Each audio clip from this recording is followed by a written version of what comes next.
Hi kids, welcome to meditation 79 of the Dudeist and Taoist Te Ching. For today's meditation, Brother Neil brought you to his old stomping grounds of desert shores. Long ago in a valley rather close, back in 2010 actually, I owned a condo just on the other side of the lake, beyond the bridge in this community. But I lost it because a primary investor was taking over the trust, and I spoke up against him at an HOA, so he sued me. I came here because in 1919, Dwight Goddard titled this meditation, "Avoid Lawsuits." Whenever there is a legal dispute between two parties, even after it is resolved, bitterness remains. How can this be avoided? It is virtuous to keep one's obligations, but the wise go beyond this. They do not insist on their rights, but forgive the debts of those who owe them. They know that the Tao will reward them for staying out of court, which Brother Neil managed to do just by the skin of my teeth.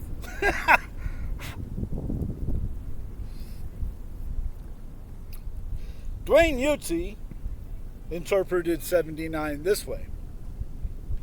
After making peace with an adversary, there is usually some lingering enmity. What can be done about this?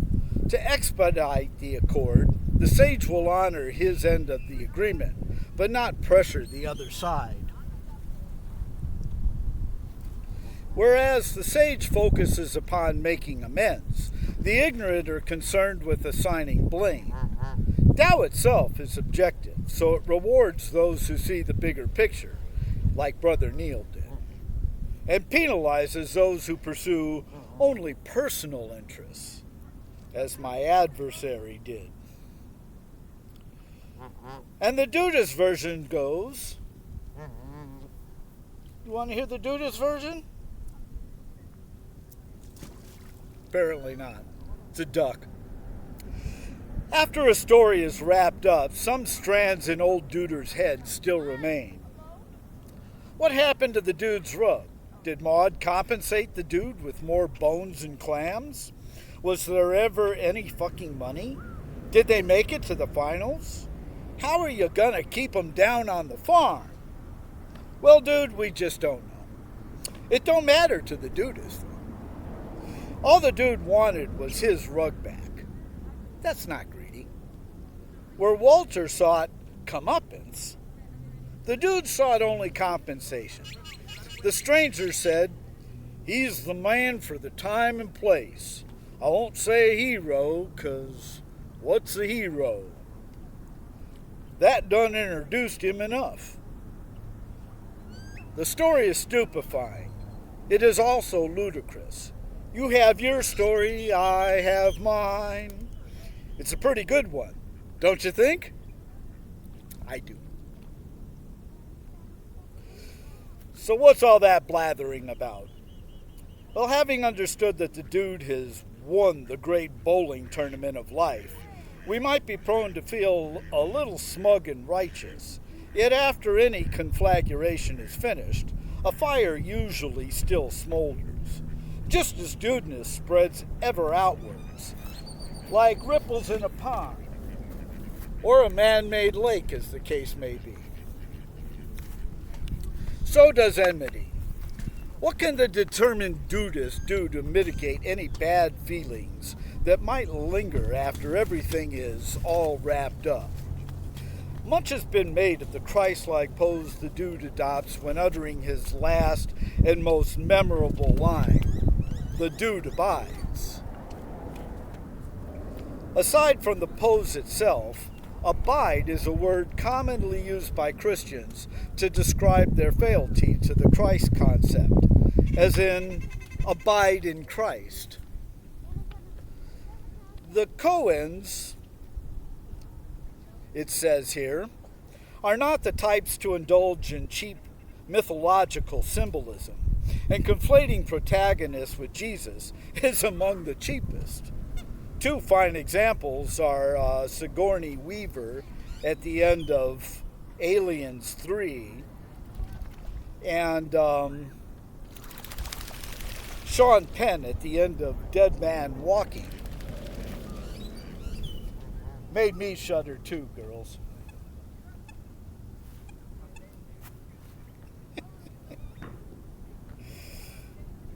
Also, when they do get mythy with it, the Coens tend to employ elements of the Old Testament rather than the New.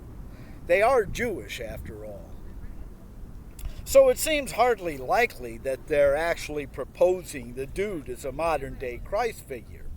Then again, rather than swallow the illusion whole hog, perhaps it's only an aspect of the Jesus story that is implied here. Forgiveness for oneself and others as the greatest form of all human accomplishments. From the Taoist point of view, this is probably its most important and still relevant aspect today. When civilization first got started, the main hurdle it had to surmount was the fact that people tended to distrust and even loathe outsiders, anyone who wasn't immediate kin.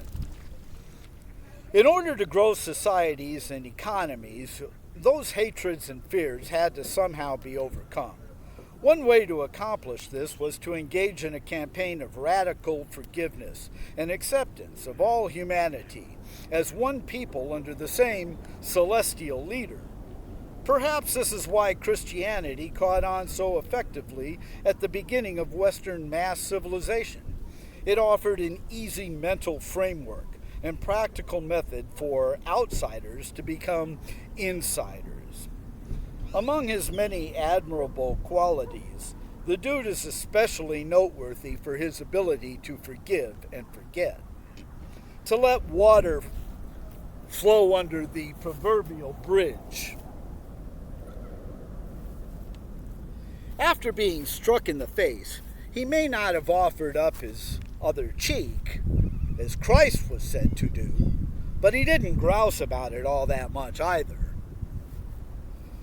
At the end of our lives, we can evaluate our success not in terms of competitors bested, adversaries overcome, as the Big Lebowski put it,